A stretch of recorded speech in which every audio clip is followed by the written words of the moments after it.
In the final section of the podcast, Claire Clark and Karen Longdon from Food for Life Served Here discuss the impact that coronavirus and the UK's lockdown measures have had upon the catering industry. Caterers have been hugely impacted by COVID-19. Schools are running at a much reduced capacity whilst hospitals are working full steam ahead. Workplaces, visitor attractions and university cafes are all closed. I'm with Karen Longdon, National Development Manager at Food for Life. Karen, can you tell us a little bit about how school caterers are coping with COVID-19 and the services that they're offering? Yeah, sure. I think one thing that we found is it's the picture across the country is very much the same.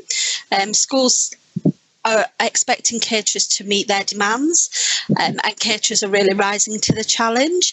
After the initial closure of schools and then schools opening for key workers, caterers really rallied around to try and do the best they could. We know that a lot of schools have opted for the voucher system, which hasn't been without its problems, and things for caterers change daily.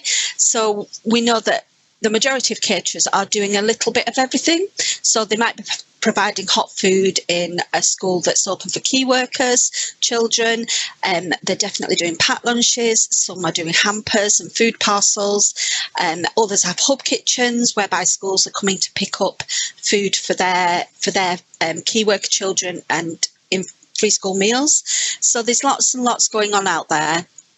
And I think caterers have really sort of settled down and done the best. And now they're all trying to think about how things are going to work when the schools are reopening, possibly in June. So that's the new anxiety that we're getting from caterers, is really thinking about how that's going to work. The majority of sites are still closed at the moment. Most schools have opted for one school being open in that area with key worker children going there. And we know that a lot of catering staff have been put on furlough and quite a lot are still self-isolating. So it's a challenge to be able to reopen and run kitchens, especially keeping the social distance measures in place. But yeah, it's going to be an interesting time and we're here to offer as much support as we can. Can you share a good news story?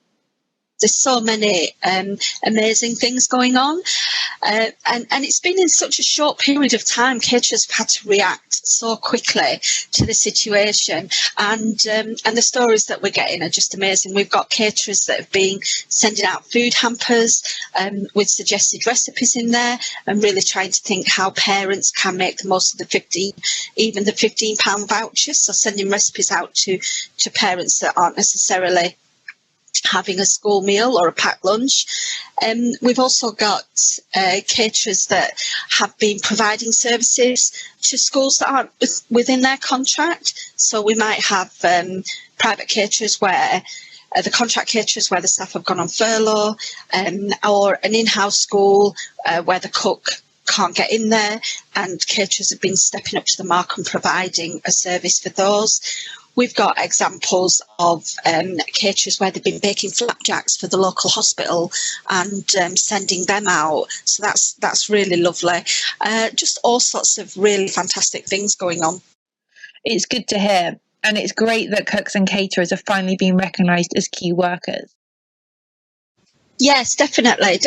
Although I don't think they get the recognition they deserve. We hear a lot about, rightly so, the NHS workers and the workers in the care sectors, talking about teachers going back in from June, all sorts. You know, everybody gets mentioned, but I do think that sometimes school caterers are a sort of a forgotten brigade, if you will. But they're just amazing, and all of them just want to provide the very best for the children that they feed.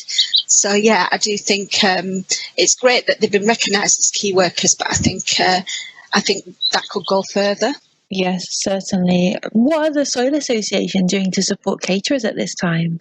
It's really hard to think of the best way that we can support school cooks and caterers, but we've set up a group on social media that's there as to sort of let cooks and caterers really try and talk to each other and get advice and help from each other, and that's been going really well, with lots of members on there now, and they're all sharing stories, which is great, and supporting each other.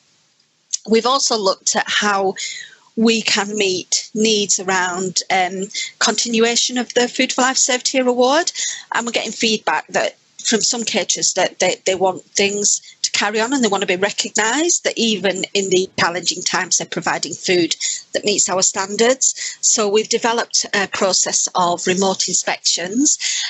We've carried out 2 at the moment, and the feedback on them has been really good. So we're working with some caterers now to sort of test and learn around that. And we anticipate that, we won't be doing site visits until at least January with the situation. So it's really important that we get that off the ground, and some school caterers have really stepped up to the mark to help us test those, which is great.